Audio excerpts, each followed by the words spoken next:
Hello and welcome to another episode of World Traveler Cooking. Today we're going to make a dish from Central Java called Sayur Asam Ikan Patin Khas Banjar. That literally means sour spicy vegetables with catfish in the style of Banjar. So this has a bunch of ingredients, including a number of spices, as is typical of Indonesian cuisine. We have, in this case, like 800 grams of catfish. To this, we will use maybe 5 to 10 candle nuts. Normally about 2 limes, but 2 of these are small, so I'm using 3. 2 cucumbers. We'd use like maybe 2 to 4 tomatoes, normal size, but I don't have any, so I'm just going to throw in some cherry tomatoes. I would say most of this cabbage. Normally you'd use at least 1 bunch of long beans, but at the store yesterday it was Eid, and so I had to go to a Western supermarket, and all I had were green beans. So I'm going to use green beans instead. I'm using about 600 grams of green beans, but you could use more. We will have as our one of our major fragrance, we will use lemongrass. We'll also have various spices. I'll provide information using just pieces of fresh spices, but I have some ground ones handy, so this is turmeric, galangal. I don't think I need any ginger, but I might discover that that was wrong. This is ginger. Garlic, definitely we'll use garlic, definitely we'll use shallots. And finally, we will add a bit of shrimp paste. This is optional. If you don't have any, feel free to substitute a bit of MSG.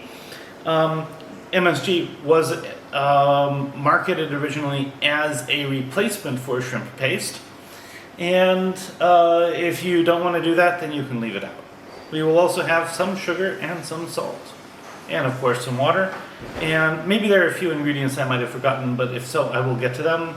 As it is, there's a lot of ingredients already here, and it's possible that I just forgot to bring some. So let's go ahead and get started. We will start by cleaning our fish. So normally you want to make absolutely sure that these are well cleaned out in here. That's because these have a bit of a muddy flavor. And we're definitely going to use the heads here along with the tails. Normally this is made with just the heads and the tails. If I have some other sections, I'll use them too. Some people like to scrape these until they're gray, but these ones are not coming off. So I'm just going to wash these well under water, and I'm going to make sure that there's like no blood or innards over here. Otherwise these will taste a bit muddy. And we have the same thing here for tail sections. And so I'm just going to wash these well. Once they are well washed, we will put them in a bowl. Well, we have them in a bowl already. I'll just drain the water. Maybe I might transfer them to another bowl, I might not, and we'll cover them with lime juice. So I'll be back when I'm done washing these. So just going to squeeze these. This looks like I could probably want to do this.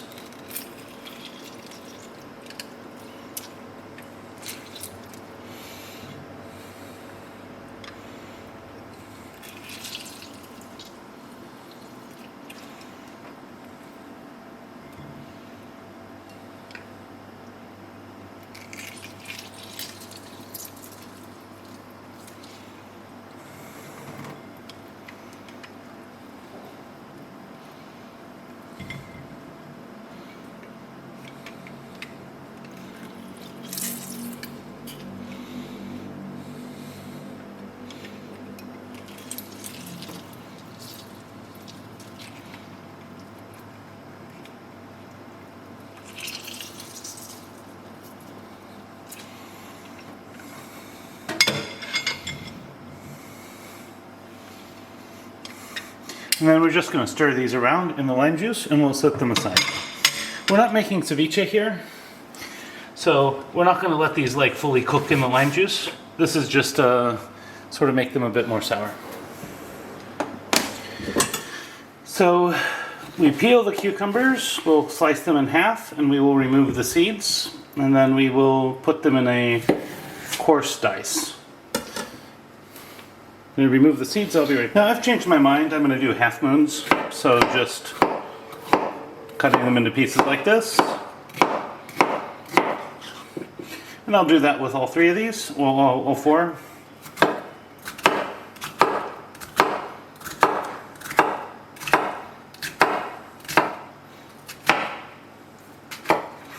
And these will then go in the water to make the soup. While waiting for the water to boil, just go ahead and prep the rest of your veggies. So I'm going to start by cutting the beans into pieces. And I'll be back when I'm done, when the water's boiling. So for the spice paste, I'm going to start with the candle nuts. I'm going to add them just one at a time. Crush them up nicely.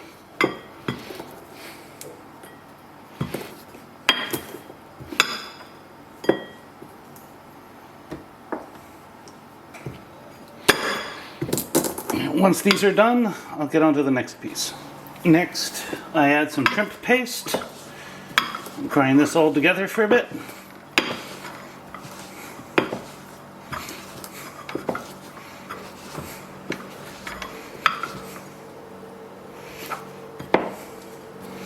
From here we add some similar amount to like an inch or so, or 2 inches of turmeric root.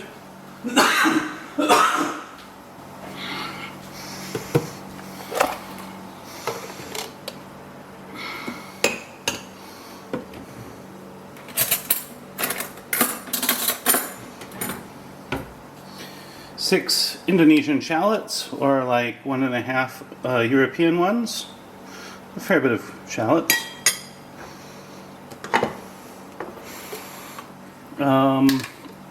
Similar to like about 4 cloves of garlic.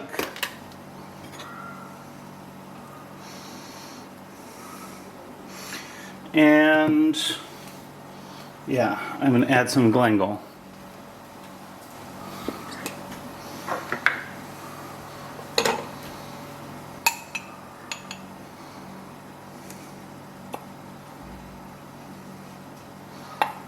Similar amount of galangal to turmeric.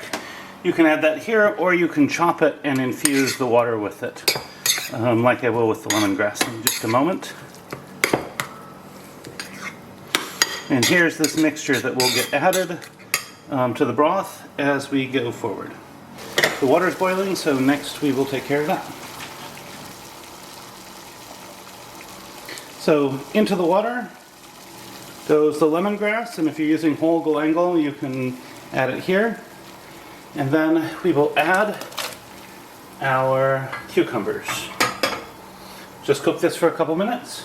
In the meantime, I will add a teaspoon of salt and a teaspoon of sugar to my spice mixture. And we'll get the next set of things ready to add.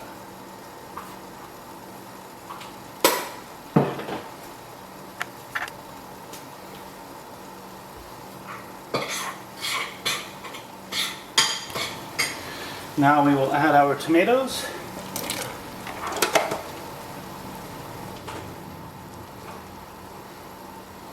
Our long beans, but in this case they're green beans. And I think it looks better if you add some chopped or sliced red chili. So I'm going to add that. I've also added a little bit more chili pepper to the spice mixture. Next, we add our ground spices, and we stir this well.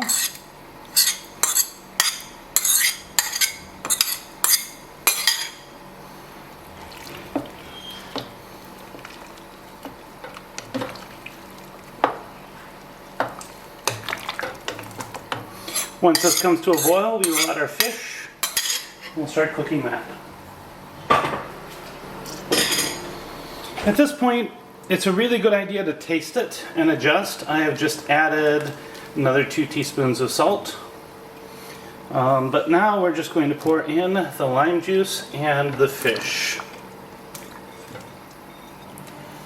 And now we let this fully cook so that the fish is cooked, and then we will add our cabbage. This is making a whole lot. Once the fish is mostly done, we will add our cabbage cut into large pieces.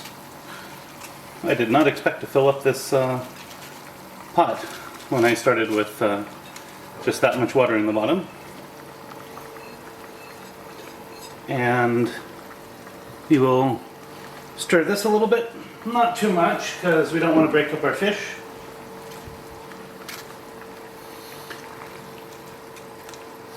And we'll just cook this for like about 2 or 3 minutes. And then we will be ready to serve.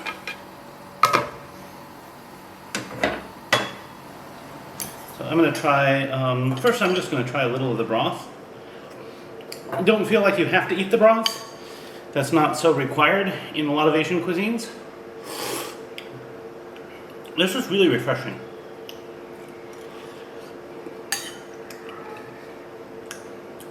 You know, it kind of reminds me of solyanka in some ways. The sour flavors, a little bit of spiciness.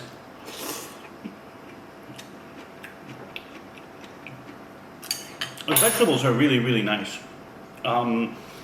They keep their sort of vegetable flavors, while at the same time they are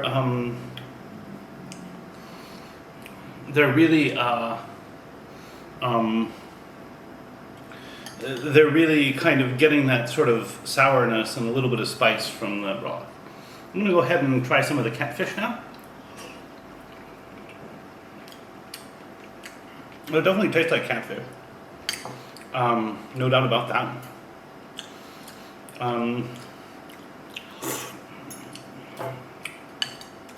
But the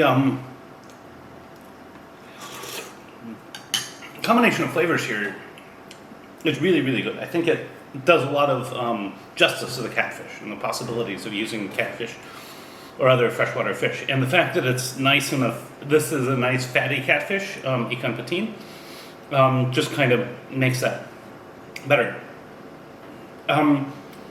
Yeah, this was quite delicious. I like it very much. Now, if you find this content interesting, you'd like to see more of it, please like, share, and subscribe. If you have anything to say about this video, as long as it's civil, love to hear from you. This is definitely a delicious dish. I think you should all try it. Recipes in the description. Bon appetit, and see you next week.